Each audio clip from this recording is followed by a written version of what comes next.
сәлеметсіздер ме? Айдана қалыңыз қалай? Иә, естіп тұрсыз. Сәлемат па? Естіліп тұрмын ба?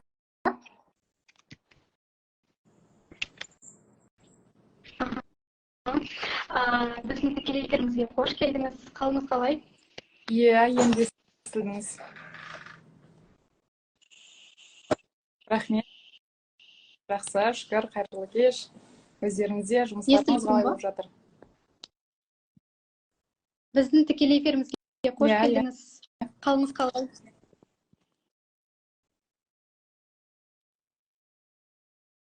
Жақсы, рахмет. Ендеше сұрақтардан бастайық.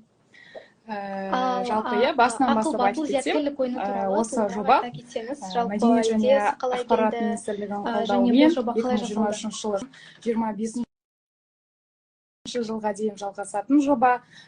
Ақылы батл кап, ол ақбатл мобильді қосымшасының негізінде жасақталған зияткерлік ойын. Ең бастысы ол тек қазақ тілінде өтеді. Онда ақыл батл мобильді қосымшасына тоқталып кетсем, 25 категория бойынша 112 мың сұрақ бар. Ол жерде біз 14 пен 35 жас аралығындағы жастарды іріктеп алып, осы ойынға қатысуға шақырған болатынбыз.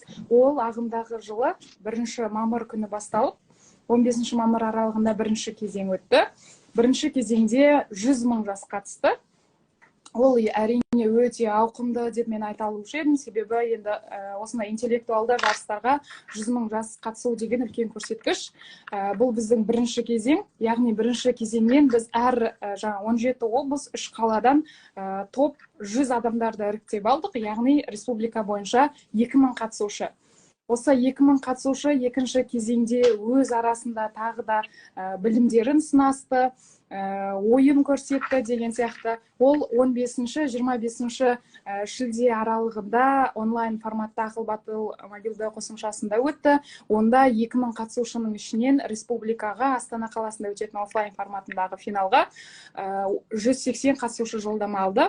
Яғни онда да 20 өңір бойынша 9 қатысушыдан, яғни әр облыстан 3 команда. Бір командада 3 қана қатысушы болады. Себебі зияткерлік сайыста команда мүшелері өзінің білімін көрсетіп үлгеру үшін ойын барысында біз 3 қана қатысушыны командаға қатыстырдық. Мен даусым естіліп тұр ғой, сіз? Осы финал жақын арада республика күні қарсаңында 19-20 қазан Астана қаласында оқушылар сарайында өтті. Жалпы республикадан енді әртүрлі себептермен 150 қатысушымыз келіп қатыса алды. Барлық қатысушылар қонақ үймен, таңғы түскі аспен қамтамасыз етілді. Қатысушылар үшін арнайы киімдер біз әзірледік. Экипировка деп айтамыз ғой. Барлығы заттарын, арнайы материалдарды дайындап біз үйлестірдік.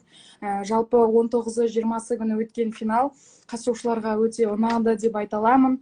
7 кезеңнен тұратын квиз форматындағы ойын өтті. Онда яғни мысалы білгенге маржан, бәйге, абай әлемі, статско деген сияқты қазіргі таңдағы осы білім саласы болсын, қоғамда, жастар өміріндегі маңызды сұрақтарды алып қарастырды. Мысалы, Абай әлемінде, мысалы, Абайдың шығармашылығынан, Абай жолы романдағы, мысалы, кейбір мәліметтерді, статскодан осы жылы, мысалы, қандай бізде заңдар орын алды, президенттің жолдауында қандай ақпараттар айтылды, осындай барлық ақпараттарды кеңінен біз қамтуға тырыстық. Жалпы қатысушыларымызға өте ұнады. Осы қатысушылардың тағы мен бір айтып кетер едім, өте бір ерекше шара. Мен бұған дейін де басқа шараларда өзім қатыстым, ұйымдастырушы болдым. Бірақ дәл осы жаңағы шарада 14 жастан бастап 35 жас аралығындағы барлық жастардың категориясы болды. Ол жұмысшы жастар болды. Оның ішінде мысалы Астана қаласында курьер болды, таксист адамдар болды. Жамбыл облысынан келген мысалы екінші біздің қатысушымыз болды. Ол кісі мысалы өзі егінде жұмыс жасап жүрсе де, осы ойынды ойнап, жаңағы өзінің білімін шыңдап отырады екен, өте қызықты. Және де мүмкіншілігі шектеулі біздің азаматтарымыз болды. Бала тәрбиесімен үйде отырған біздің жаңағы қатысушыларымыз болды. Оның барлығы да осында білімін жоғары дәрежеде көрсетті. Финалдық ойындарда да мысалы білімін бізде жаңағы бірінші күндері квиз форматында өтсе, екінші күні ашық батл форматында, яғни сұраққа тікелей жауап беру, команда бір-бірімен жарыс арқылы. Бір сұрақ қойылады, ол 1 минуттың ішінде жауап беріп үлгеру керек. Өте білімдерін жақсы көрсете алды. Жеңімпаз командаларға жалпы жүлде қоры 2.600.000 теңге үлестірілді. Бірінші орынды жеңіп алған ол Абай облысының Телғара командасы. Команда мүшелері үшеуі мұғалім болып жұмыс жасайды екен. Абайдың ауылынан, Жидебайдан келген мұғалімдер екен. Өте қуаныштысы, 1 миллион теңгені өзінің қанжығасына байлап кетті. Өте керемет, жаңа қызықты, тартысты, лайықты жеңіс болды деп ойлаймын. Иә.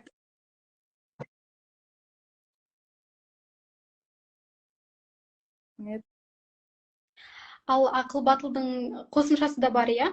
Мен өзім кіріп ойнап көргем, ақыл батыл мобильді қосымшасында қазір Android және App Store жүйелерінде 600.000-нан астам жүктеліп, жалпы интеллектуалды ойындардың ішінде бірінші орында тұрған мобильді қосымша. Сондықтан ол қазір осыдан басқа да конкурстардан бір жеңімпаз болып жаңағы жүрген жағдайы бар жоба ретінде.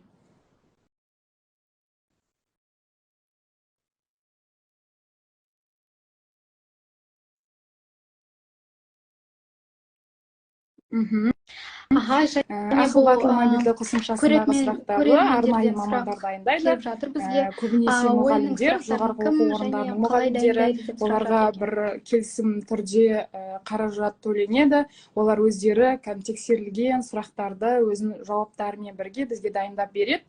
Және сол ақыл батылдағы арнайы мамандар сол жүйеге енгізіп отырады. Және де категориялар, сұрақтар жаңартылып отыруға жиі тырысады.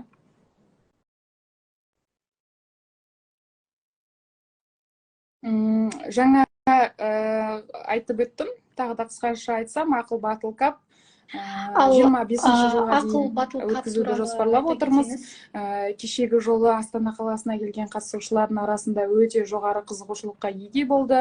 Көбісінің жаңағы ұсыныстары осы тек Астанада емес, басқа облыстарда да осылай жарыстар өтсе екен, ауқымы тағы да кеңейтілсе екен, және де осындай жаңағы қазақ тілді жастардың арасында жобалар көбірек болса екен деп ұсыныстар бізге білдіріп жатыр. Сол ұсыныстарды да ескере отырып, келесі жылы осыдан да жақсы деңгейде біз жасауға жоспарлап отырмыз.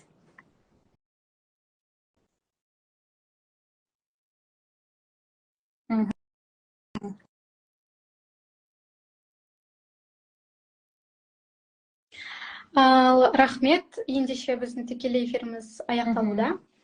Бүгінгі біздің тікелей эфирімізде болған Бибінур Шербаева, болашақ Қазақстанға КСБ директоры. Сізге